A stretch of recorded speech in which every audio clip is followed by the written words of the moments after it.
지난 주일부터 느헤미야서 말씀을 강해하면서 은혜를 나누고 있습니다. 하나님께서 위대한 일을 행하실 때에, 하나님께서 놀라운 일들을 이루어 가실 때에 단 한 사람의 마음을 움직이셔서 그 일을 이루신다고 하였습니다. 한 주간 내가 그 한 사람이기를 원합니다.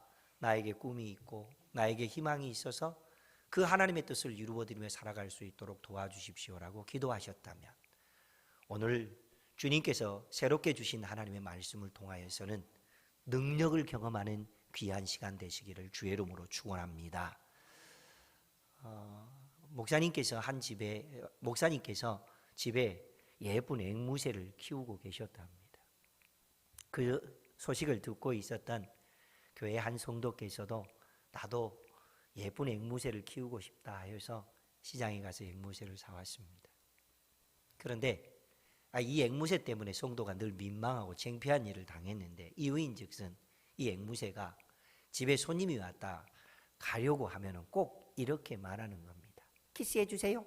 와. 그래서 너무너무 민망하고 힘들어서 이 앵무새가 다른 말을 좀 배웠으면 좋겠다 싶어서 앵무새에게 다른 말을 가르치려고 아무리 노력을 해도 앵무새가 새 말을 배우지 않습니다. 그래서 목사님께 연락을 드려서, 목사님 여차여차해서 이런 일이 있었습니다. 그러니 우리 집 앵무새가 목사님 앵무새하고 같이 친하게 지내면은 목사님 앵무새를 통하여 좋은 말도 배우고 훈련을 좀 하고 돌아올 것 같은데 그렇게 좀 해주셔도 좋겠습니다. 그러라고. 그래서 성도께서 목사님 집에 앵무새가 있는 새장에다가 앵무새를 이렇게 넣어 놓았습니다. 아니나 다를까 담임 목사님의 앵무새가 이렇게 말하는 겁니다. 우리 하나님께 기도합시다. 그랬더니 이 앵무새가 이번에는 거기에 맞춰서 어떤 새로운 말을 배울 줄 알았는데, 새로운 말을 배우기는커녕 똑같이 키스해 주세요, 키스해 주세요, 계속 이렇게 말하는 겁니다. 그래서 목사님의 앵무새가 이번에는 그 앵무새를 향하여서 막 호통을 치고 뭐라고 할 줄 알았더니 너무 행복해하는 모습으로 날개를 팍 퍼덕거리더니 이렇게 말했습니다. 오 주여, 나의 기도를 응답하셨나이다. 웃자고 하는 얘기 같고 재미있는 우화이지만 이 말씀 안에 뭔가 깊이 있는 영적인 원리가 들어 있습니다. 그것은 다름 아니라 사람은 평소에 자기 마음속에 어떤 것을 품고 있느냐, 그것이 부지중에 무의식적으로 말로 나온다는 얘기이죠.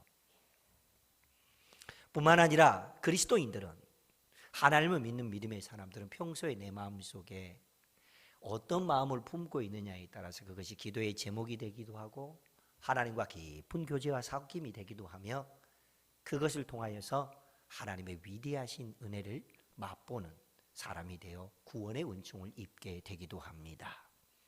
사랑하는 성도 여러분, 이 영적인 놀라운 비밀을 알았던 바울 사도는 로마 교회에 쓴 편지 로마서 10장 10절 말씀, 외우기도 너무 쉽네요. 로마서 10장 10절 말씀 보여주시죠. 우리 함께 읽습니다.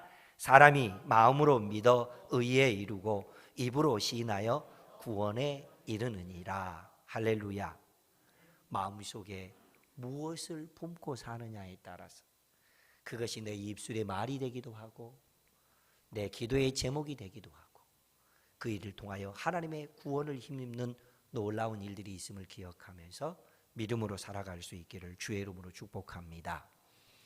느헤미야서, 이 본문에 있는 말씀은 유다가 패망하고 모두 다 백성들이 포로로 끌려갔거나 남아있는 백성들조차 큰 환난과 시련을 당하고 있을 때에 수산궁에서 왕에게 인정을 받았던 술 맡은 관원장이 되었던 느헤미야가 그 수산궁에서 경험했던 자기 경험과 자기를 통하여서 위대한 일을 행하셨던 하나님의 능력을 기록해 놓고 있는 말씀입니다. 느헤미야의 마음속에는 현재 그 화려했던, 그 견고했던 성벽이 무너져 버렸다. 그리고 성문이 불타 없어져 버렸다. 그리고 하나님께 경배했던 아름다운 성전이 다 무너져 버렸다는 소식을 듣고 가슴 아파하며 슬퍼하고 수위를 금식하고 있는 그런 장면입니다. 그때 하나님께서 느헤미야에게 꿈을 주셨다. 지난주에 말씀드렸습니다. 무슨 꿈을 주셨죠? 하나님, 나를 통하여 이 성벽을 재건하여 그곳에 있는 성전에서 온 백성들이 예배하는 소망을 주셨습니다. 라는 꿈을 꾸었습니다. 그렇습니다.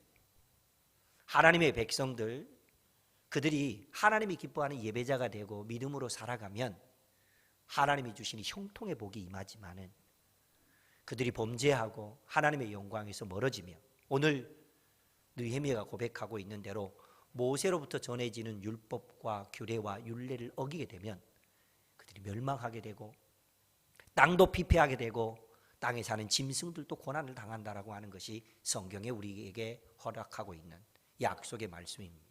사랑하는 성도 여러분, 나 한 사람이 예배자로 회복되어지고 나 한 사람이 하나님이 기뻐하시는 꿈을 꾸고 나 한 사람이 하나님이 주시는 희망을 품고 살아가면 그것이 나에게 주신 복이 되며 우리 교회에게 주신 복이 되며 우리 동두천과 이 나라 이민족에게 허락하신 복이 될 줄로 믿습니다. 그런 은총을 누리며 살아가는 복된 사람들 되시기를 주의 이름으로 축복합니다. 솔직히 지금 느헤미야 입장에서는 수상궁의 왕을 위해서 술 맡은 관원으로 살고 있었기 때문에 포로로 잡혀온 유대인들에게서나 아니면은 유대 땅에 남아있는 백성들 입장에서 보면은 부러움의 대상입니다. 굳이 팔 걷어붙이고 허드렛 일을 하지 않아도 됩니다.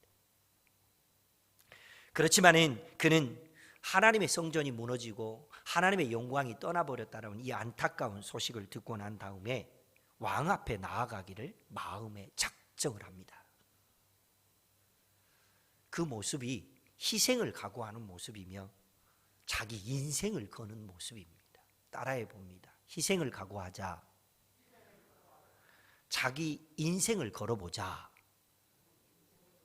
왜 이렇게 시큰둥하십니까? 희생하자고 하니까 별로 안 하고 잡소. 자기 인생을 걸어보자고 하니까 그것은 장로님들 몫이고 목사의 몫이라고 생각이 드십니까? 다시 한번 해보겠습니다. 희생을 각오하자. 자기 인생을 걸어보자. 예수님을 믿은 지 몇 년이 되셨습니까? 혹시 주변에 누군가가 교회 다니시죠? 그렇다고. 그러면 혹시 하나님에 대해서 좀 알려주실 수 있습니까? 글쎄 그런 것은 목사님들이 알려줘야지 나는 별로 할 말이 없는데 이렇게 말한다면 왜 그럴까요? 성경 공부를 안 해봤기 때문에 그럴까요? 혹은 설교를 잘 안 들어봤기 때문에 그럴까요? 그런 거 아닙니다. 하나님이 기뻐하시고 하나님이 옳다고 여기시는 그 의로운 일을 향하여서 희생해 보지 않았고 인생을 걸어보지 않았기 때문에 그래서 하나님의 일하심을 맛본 적이 없으니 어떻게 하나님을 고백하겠습니까?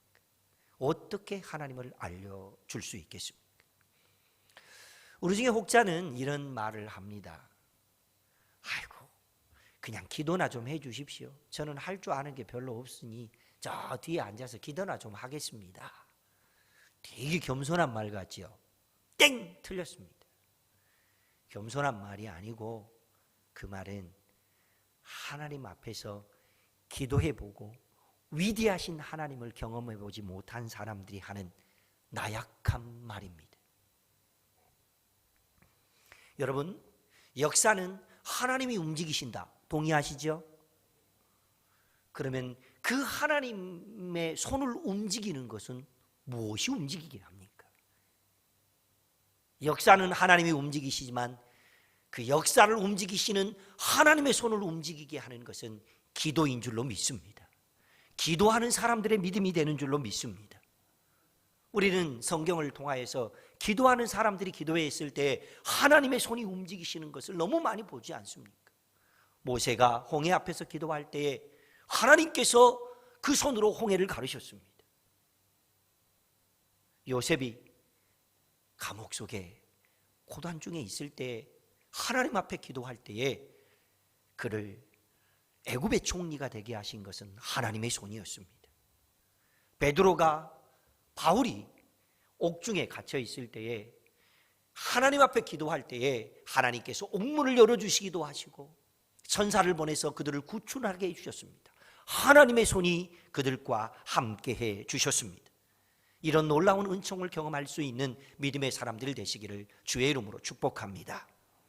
그렇다면 기도나 하겠습니다, 그 말이 아니라 기도는 하나님의 능력을 내 삶으로 끌어당기는 능력이 된다는 것을 믿고 하나님의 능력을 자신에게 가져오기 위해서 어떻게 해야 될까요?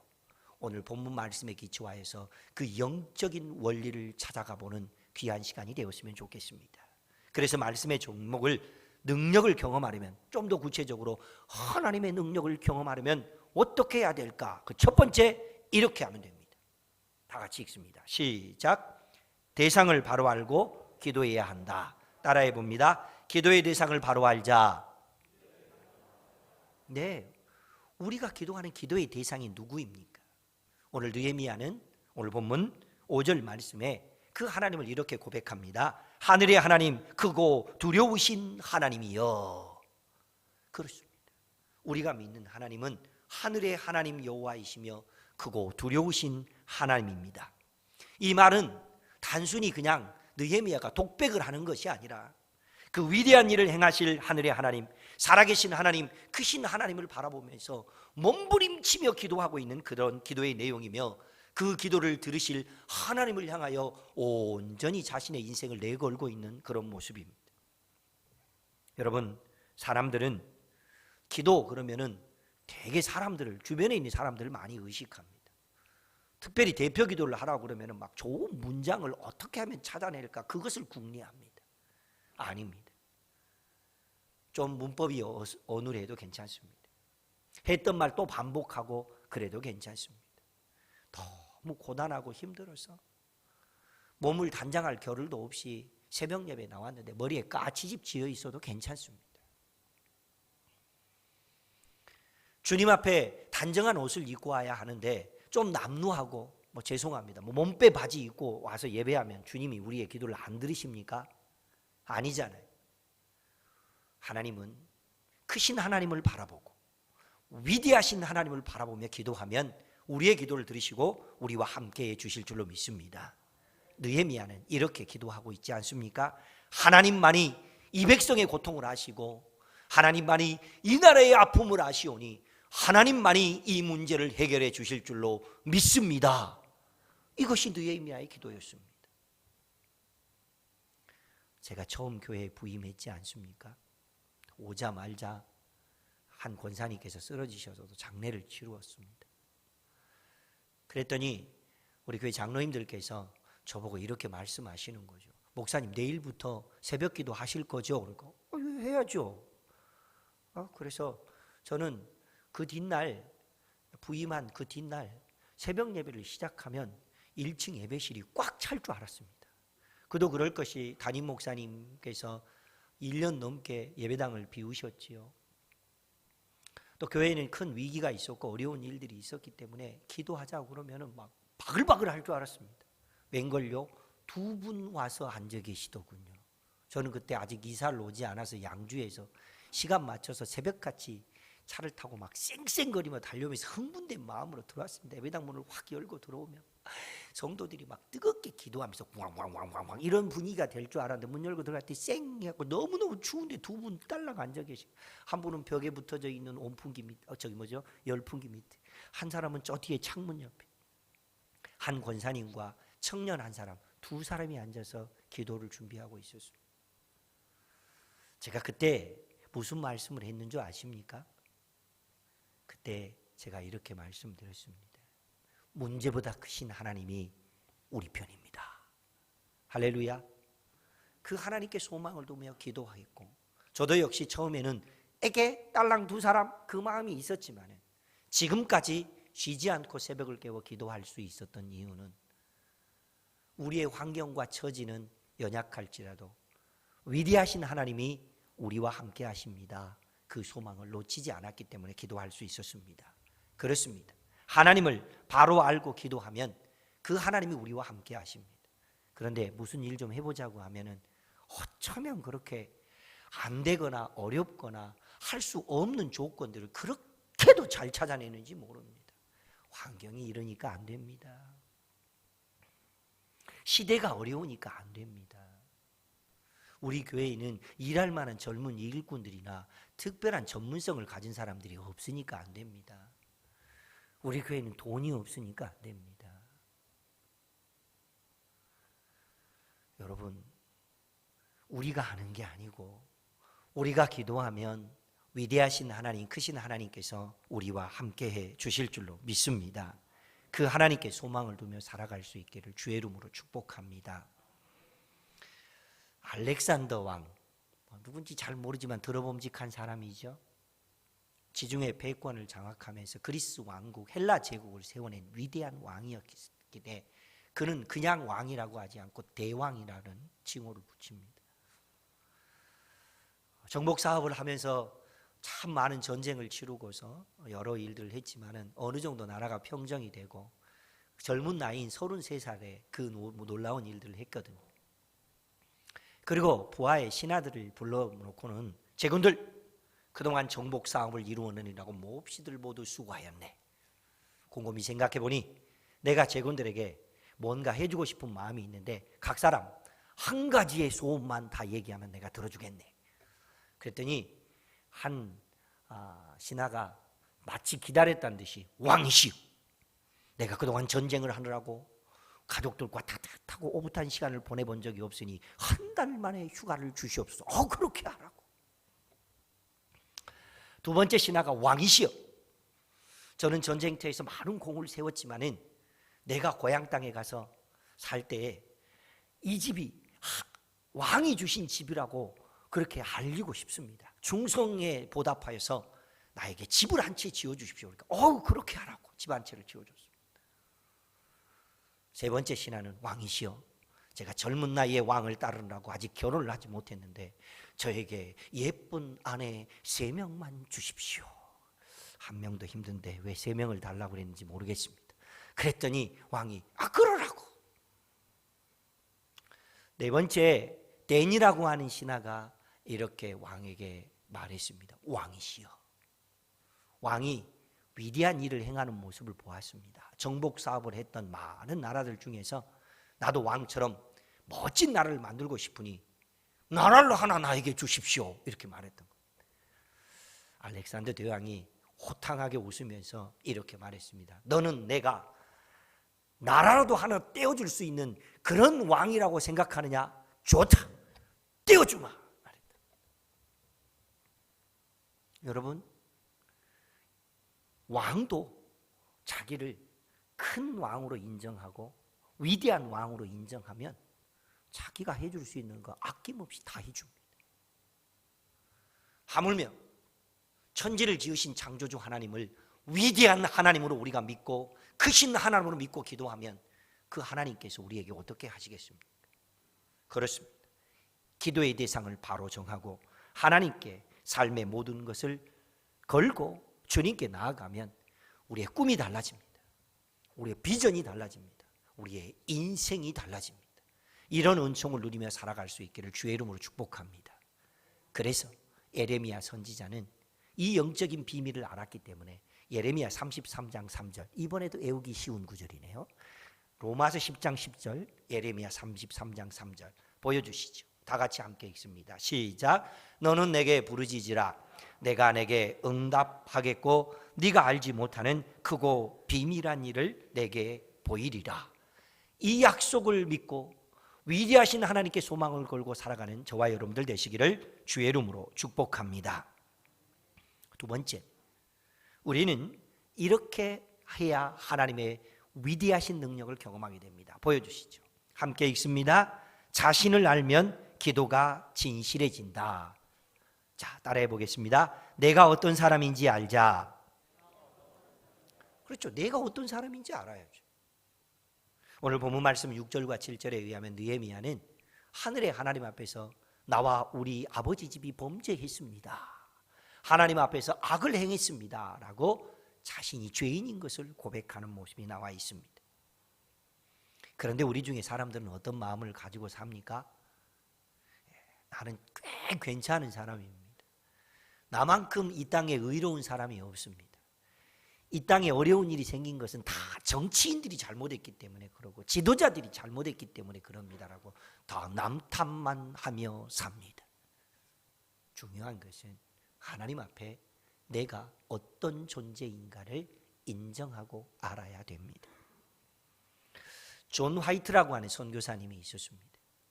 근데 그는 본래 의사였고 나중에 신학을 공부해서 목사가 되고 선교사가 되었던 분입니다. 이분의 인생 속에 아주 특별한 일이 있었는데 그 일화를 소개하려고 합니다.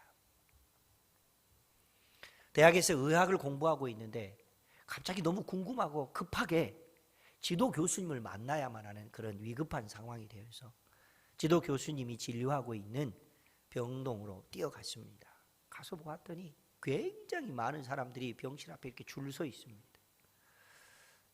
전라도 사람들도 그냥 줄 서 있다고 그러거든요.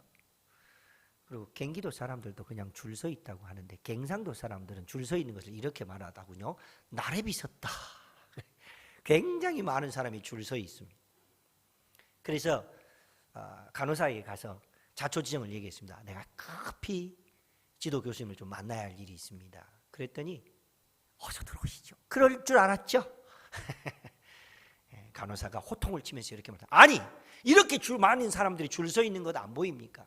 여기 줄 서 있는 사람들이 모두 다 저 의사 선생님을 만나기 위해서 줄 서 있는데 지도 교수님을 만나려거든 저 뒤에 가서 줄 서십시오.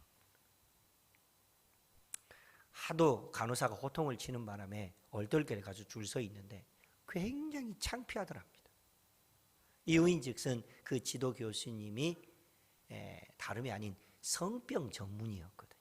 되게 나이가 지긋한 어르신들이 와서 성병 치료하고 있는데 젊고 새파란 사람이 거기에 서 있으니까 사람들이 속닥속닥 소곤소곤 하니까 얼마나 창피했겠습니까?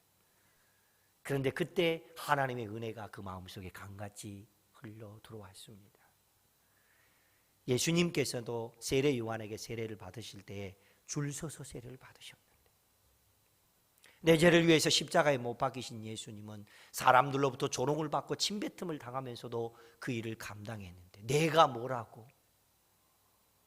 난 이제 앞으로 살면서 어떠한 환경이 되고 어떠한 위기가 다가온다 할지라도 결단코 사람들을 의식하지 않고 오직 하나님 앞에 있는 내 모습으로 살기로 작정하겠다.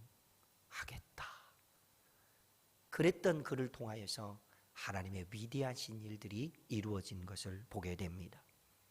성경을 보면 믿음의 사람들이 하나님 앞에서 자신을 발견했던 아름다운 일화들이 많이 소개되어지고 있습니다. 그 대표적인 모습으로 이사야서를 보면 이사야 1장부터 5장까지는 이사야가 하나님 앞에서 계속해서 고발하고 있는 내용들이 있습니다. 내용인즉슨 하나님 아버지 성전이 더러워져 버리고 말았습니다. 선지자들이 모두 다 하나님을 배반해 버렸습니다. 하나님을 찾는 자들을 보니까 모두 다 가짜입니다. 그런데 하나님 저들을 왜 벌하지 않으십니까? 저들에게 왜 심판하지 않으십니까? 하고 계속 고발하고 있습니다. 그러다가 6장에 들어서서 성전에서 이사야 선지자가 하나님을 만납니다. 그러면서 그는 이렇게 말합니다. 화로다 나여 망하게 되었도다. 나는 입술이 부정한 자입니다 라고 고백합니다. 자신을 바로 알 때, 자신의 연약함을 인정할 때, 자신이 죄인인 것을 인정할 때 하나님께서 그 인생을 들어서 사용하셔서 구약 성경의 가장 뛰어난 선지자로 주의 법을 이루어내는데 그를 사용하여 주셨습니다. 사랑하는 성도 여러분, 자신을 아는 것이 복이입니다. 테스 형님도 그렇게 말했다죠. 네 자신을 알라. 그렇습니다. 우리 모두 다 세상에 말하고 있는 어떤 철학적인 존재로서의 내 모습이 아닌 하나님 앞에서의 내 모습을 보고 알아서 주님의 뜻을 이루어드리는 귀한 하나님의 사람으로서 인받게 되기를 주의 이름으로 축원합니다. 세 번째 보여주시죠. 함께 읽습니다. 기도한 대로 실천하는 사람이 되자. 따라해 봅니다. 기도한 대로 실천하자. 우리가 크신 하나님 앞에서 기도했다면 이제는 하나님의 능력과 그리고 하나님의 영광을 바라보면서 믿음으로 살아야 합니다. 성벽이 무너졌습니다. 성전문이 불타버렸습니다. 성전이 더 이상의 의미가 없는 것이 되었다는 소식을 듣고 나를 통하여서 그것을 이루시길 원하는 꿈을 꾸고 울며 수일을 슬퍼하며 금식하면서 기도하고 난 다음에 이제 느헤미야는 어떻게 합니까? 11절에 보니까 내가 그 사람에게 은혜를 입게 하소서라고. 여기서 그 사람은 누굴까요? 아닥사스다 왕입니다. 그리고 2장에 보니까 그 왕 앞에 두벅두벅 걸어 나아갑니다. 실제적으로 왕 앞에 왕이 시키지 않는 어떤 말을 함부로 하면 어떻게 되죠? 그가 가지고 있는 벼슬과 관직도 다 무효. 이렇게 될 수 있는 그런 처지가 된다는 것을 느헤미야는 알고도 했습니다. 그러니까 그 인생이 하나님께 내 인생을 희생해 보겠습니다, 하나님께 내 인생을 걸어보겠습니다라고 작정한 것임을 우리는 알 수 있습니다. 느헤미야와 동시대에 살았던 사람 중에 이처럼 자신의 인생을 하나님께 걸어보고 기도한 대로 하나님 앞에서 실천했던 위대한 사람들이 있었죠. 에스더와 모르드게. 그들은 하나님 앞에 어떤 마음으로 왕 앞에 나아갔다고 성경은 기록하고 있습니까? 따라합니다. 죽으면 죽으리라. 그렇죠. 자신의 인생을 걸었지 않습니까? 희생해 보겠다라고 작정했지 않습니까? 그러면 어떤 일이 벌어질까요? 내 인생을 걸었습니다. 희생해 보겠다고 작정을 했습니다. 그러면 어떤 일이 벌어질까요? 따라합니다. 주님이 책임져 주십니다. 그래요. 우리가 믿는 하나님은 바로 이런 하나님입니다. 여러분, 다윗과 골리앗의 이야기는 우리에게 너무 익숙한 사건 아닙니까? 다윗이 골리앗을 향하여 골리앗과 싸움을 싸우기 위해서 항호를 벌이고 있습니다. 골리앗이 다윗을 모함하고 이스라엘을 모함하고 사실은 하나님을 모함합니다. 그러면 다윗 입장에서는 우리식으로 말하면 이렇게 말할 거 아닙니까? 하나님, 저 골리앗 저놈을 죽여주십시오. 그렇게 기도했겠죠. 그럼 기도만 하면 죽여줍니까? 비록 하찮은 무기 같지만은 물매를 들고 다윗이 골리앗을 향하여 달려가니까 두 번째 돌도 아니고 세 번째 돌도 아니고 첫 번째 돌로 골리앗의 이마를 맞춰서 쓰러지게 했습니다. 사랑하는 성도 여러분, 무슨 기도를 하고 계십니까? 기도한 대로 실천해 보실 수 있기를 축복합니다. 북한 선교를 위해서 기도했습니까? 그러면 나는 북한 선교를 위해서 무엇을 해야 됩니까? 라고도 주님께 물어보십시오. 세계 선교를 위해서 기도하고 있습니까? 그러면 나는 세계 선교를 위해서 무엇을 해야 됩니까? 라고 물어보십시오. 이웃이 구원받기를 위해서 기도하고 있습니까? 내가 그들을 어떻게 섬겨내기를 원합니까? 라고 주님께 물어보십시오. 그때 하나님께서 책임져 주시는 능력과 위대하신 손으로 우리를 붙드시며 함께해 주실 줄로 믿습니다. 내가 하나님께 내 인생을 걸어보고 내가 하나님께 희생을 각오하면 그럼 난 뭐야? 이런 마음이 들지 않습니까? 혹시 그렇게 한다면은 나는 세상 사람들로부터 왕따를 당하고 나는 혹시 내가 해야 될 일에 집중하지 못하니까 내 인생은 멸망하고 내 생애는 이렇게 하찮은 인생이 될 거야. 그런 위기감이 닥쳐오지 않습니까? 여러분, 우리가 믿는 하나님이 그런 하나님입니까? 아니라는 것입니다. 여러분의 과거의 흔적을 한번 돌아보시기 바랍니다. 좀 더 하나님 앞에 집중하면서 기도해 보았을 때, 좀 더 하나님 앞에 인생을 걸어 보았을 때, 좀 더 하나님 앞에 내 희생이 들어간 삶을 들여보기로 작정했을 때, 그리고 난 다음에 지나고 나서 결과가 어떻게 되던가요? 사람들로부터 왕따 당했습니까? 실패했습니까? 가치 없는 시간을 보냈다고 후회를 하게 하는 그런 일들이 벌어졌습니까? 천만의 말씀이요. 따라합니다. 주님은 책임져 주십니다. 이 놀라우신 은혜를 붙들고 살아갈 수 있는 믿음의 사람들 되시기를 주의 이름으로 축복합니다. 나라가 멸망했고 견고했던 성이 무너졌고 성벽이 불타버렸고 하나님의 영광을 드러냈던 성전이 회파되어져서 더 이상 예배할 수 없다라는 소식을 듣고 슬퍼하며 크신 하나님 바라보고 위대하신 하나님 바라보면서 기도했던 느헤미야. 나와 우리 집이 죄를 범하였고 범죄하여 하나님 앞에서 악한 자였습니다라고 인정하고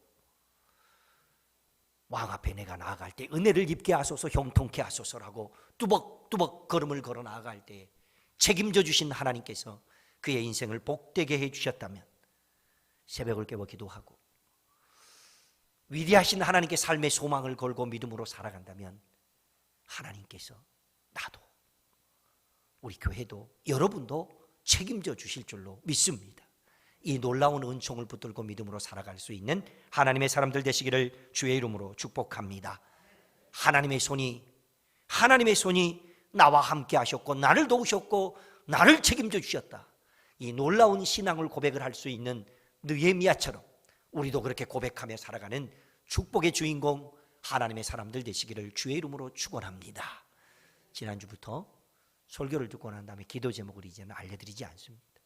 설교를 듣고 난 다음에 왠지 마음속에 큰 감동이 있었거나 그렇게 살아보겠다라고 작정하게 하시는 은혜가 있었다면 그 은혜를 붙들고 하나님 앞에 기도할 수 있는 시간 되었으면 좋겠습니다.